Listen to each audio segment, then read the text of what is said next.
El presidente de la Central Unitaria de Trabajadores, a este lado de la geografía colombiana, Carlos Eduardo Yepes, pues tiene sus impresiones sobre el nuevo salario mínimo de los colombianos para el próximo año, su pensamiento y sobre todo cómo va a ser, por lo menos hasta ahora, cómo lo ven los colombianos y sobre todo los trabajadores, ese crecimiento de la economía, esa oferta de demanda, inclusive el empleo y todo lo demás con relación al mismo nuevo salario mínimo de ellos. Ariel, buen día, ¿cómo estás? Y a las personas que nos ven, obviamente, un cordial saludo. A ver, creo que sí, inicialmente sí cubre esas necesidades teniendo en cuenta algo, y es que cuando siempre se hablaba de la negociación del salario mínimo, se partía solo de la inflación. El tema de productividad nunca se tenía, digámoslo, incluido en esos diálogos o en esas negociaciones, ¿cierto? Entonces, este aumento salarial incluye ambos puntos, incluye la inflación acumulada más la productividad, que sumaban entre las dos casi el 14%. Entonces, digámoslo de entrada, esa inflación que era la que afectaba directamente los bolsillos de la clase trabajadora, de la clase media, pues fue tenida en cuenta. Este otro 2% adicional, es decir, para llegar a ese 16% de aumento, pues obviamente cubre en parte esas necesidades que tienen las personas en sus casas, en sus hogares. Había quien de pronto esperaba o aspiraba un poco más, siquiera un 17 o un 18%. Hay realidades económicas que son difíciles de negociar, digámoslo de alguna manera. Un elemento importante es que llega por consenso. El año pasado fue un consenso no tan cercano a lo que como representantes de los trabajadores se estaba exigiendo, se estaba solicitando más bien. Y fuera de la negociación del año anterior, todo había venido siendo por decreto, atendiendo más a las necesidades del sector empresarial que del sector social o popular, digámoslo de alguna manera. ¿Cuál es un elemento a destacar? Que al ser por consenso, deja las puertas abiertas por voluntades políticas, por voluntades económicas, a un diálogo permanente. Y ese diálogo permanente que esperamos que esa mesa de concertación ahora sí sea permanente, porque no era permanente, solo se reunía con el tema coyuntural del salario mínimo y no más. Pues al ser permanente, pues permita tener un debate constante alrededor de esto y mirar posibles alternativas de aquí en adelante. Elementos importantes a tener en cuenta, que no van solo pues ligados, el aumento del salario no es solo ese porcentaje que se aumenta, sino otras cosas que vienen con la negociación.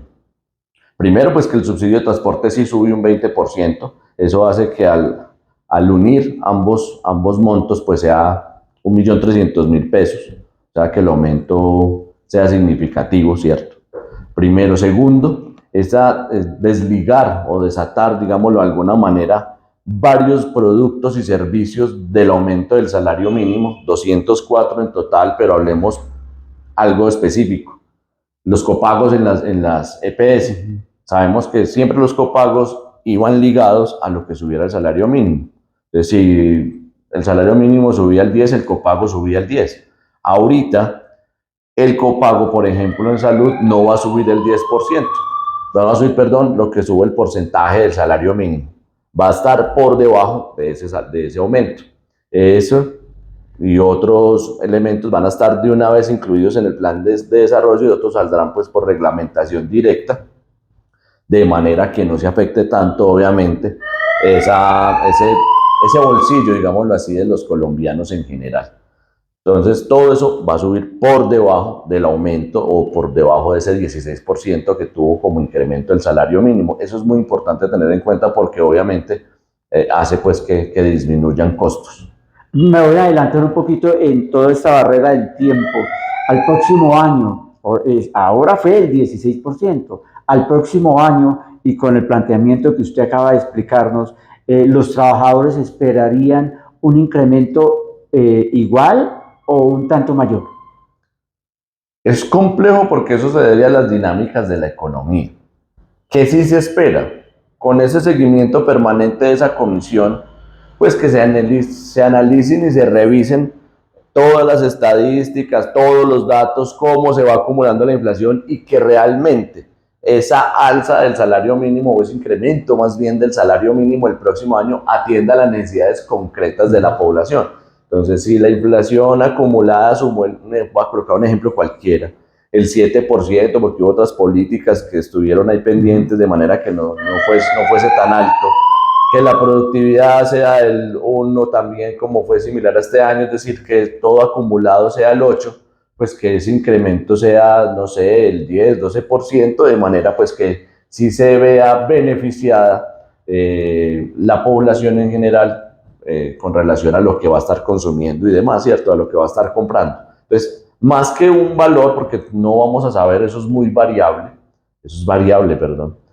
Pero como no sabemos eso, lo que sí esperamos es que haya un seguimiento constante, que haya un análisis permanente y que ese análisis permanente lleve a una mesa de concertación a final de año que atienda todas esas necesidades y que realmente ese aumento sí se refleje o sí refleje lo que la gente necesita. Por último, los trabajadores, ¿cómo observan ustedes en el sindicato pues, el nivel empresarial? O sea, el patrón.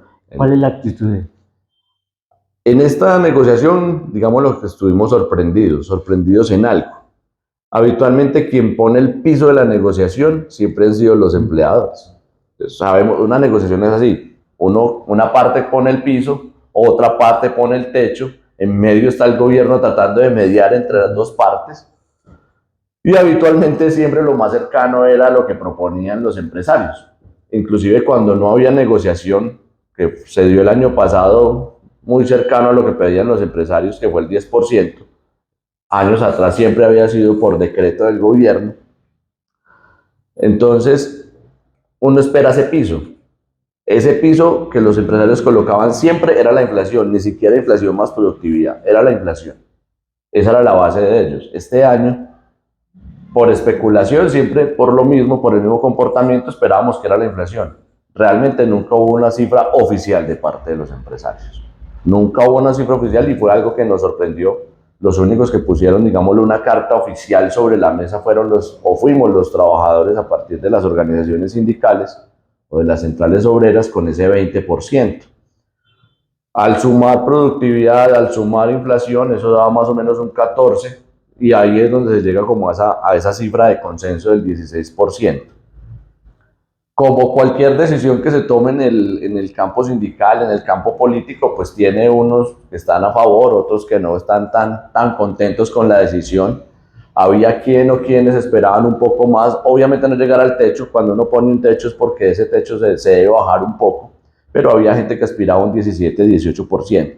Sin embargo, creemos pues que desde lo institucional, como CUT, como tal, pues que es una cifra que puede atender en parte las necesidades de la gente, adicionando elementos como los que ya mencionaba, elementos como el subsidio que se comprometió en la mesa el gobierno a dar de 80.000 millones de pesos, 80.000 millones de pesos que van dirigidos exclusivamente a la compra o importación más bien de fertilizantes, de manera que la cadena de producción agrícola en el país pues no siga incrementándose y pues se puedan sostener o mantener los precios y no se vean afectados con el incremento del salario mínimo, sumando lo que viene haciendo la SAE, la Sociedad de Activos Especiales, entregando ya hectáreas que eran improductivas, que estaban en manos de terceros, a campesinos que fueron despojados de sus tierras para justamente fortalecer la productividad en el campo, que es lo que necesitamos, cultivar lo que nos comemos.